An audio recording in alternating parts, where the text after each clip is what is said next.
നമ്മുടെ ലൈഫിൽ പേടി പാടില്ല. ഇപ്പൊ ഇന്നിവിടെ ഈ ഐക്കൺ കോൺടെസ്റ്റിനൊക്കെ സ്റ്റേജിൽ കയറുന്ന കുട്ടികളെ നിങ്ങൾ നോക്കിക്കോ, അവർക്കൊരു കോൺഫിഡൻസ് ഉണ്ട്. ആ കോൺഫിഡൻസ് ആണ് നിങ്ങൾ ഈ ചെറിയ പ്രായത്തിൽ നിങ്ങൾ ഗെയിൻ ചെയ്തെടുക്കേണ്ടത്. നിങ്ങൾക്ക് സ്റ്റേജിൽ കയറാൻ പറ്റുന്ന ഒരു മിനിറ്റ് നിങ്ങൾക്ക് കിട്ടിയാൽ നിങ്ങൾ ആ ഓപ്പർച്യൂണിറ്റി കളയരുത്.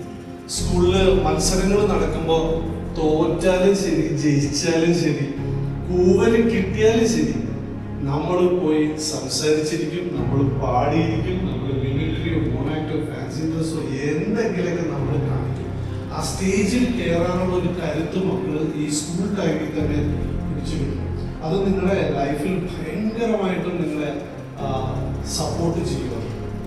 നിങ്ങൾ ഏത് പ്രൊഫഷനിൽ പോയാലും മനുഷ്യരുടെ മുമ്പിൽ നിന്ന് സംസാരിക്കുന്ന സമയത്ത് നിങ്ങൾക്ക് കിട്ടുന്ന ഒരു കരുത്ത് സ്കൂളിൽ നിന്നാണ് അത് കിട്ടുന്നത്. ഞാൻ എപ്പോഴും എൻ്റെ പേരൻസിന്റെ മരിച്ചുപോയി. അപ്പോൾ എത്രയും സ്നേഹത്തോടെ ഞാൻ അവരെ ഓർക്കുന്നത് എന്താണെന്ന് അറിയുക, എൻ്റെ അമ്മച്ചി ടീച്ചറാണ്, അപ്പോൾ വേറെ സ്കൂളിലെ ടീച്ചറാണ്. പക്ഷെ ഞാൻ എൻ്റെ സ്കൂളിലെ ടീച്ചേഴ്സിൻ്റെ അടുത്ത് വന്നിട്ട് പറയും അവൻ്റെ പേര് എല്ലാ മത്സരത്തിനും കൊടുത്തോളാം. അപ്പൊ ഞാൻ പറയും എനിക്കതൊന്നും അറിയില്ല എന്ന് പറയുമ്പോൾ അതൊന്നും സാരമില്ല, സ്റ്റേജിന്റെ അടുത്ത് നിന്ന് തള്ളി വിടും നേരെ മൈക്കിലേക്ക്. അത് ഭയങ്കര സന്തോഷമാണ് ഇപ്പൊ ഓർക്കുക.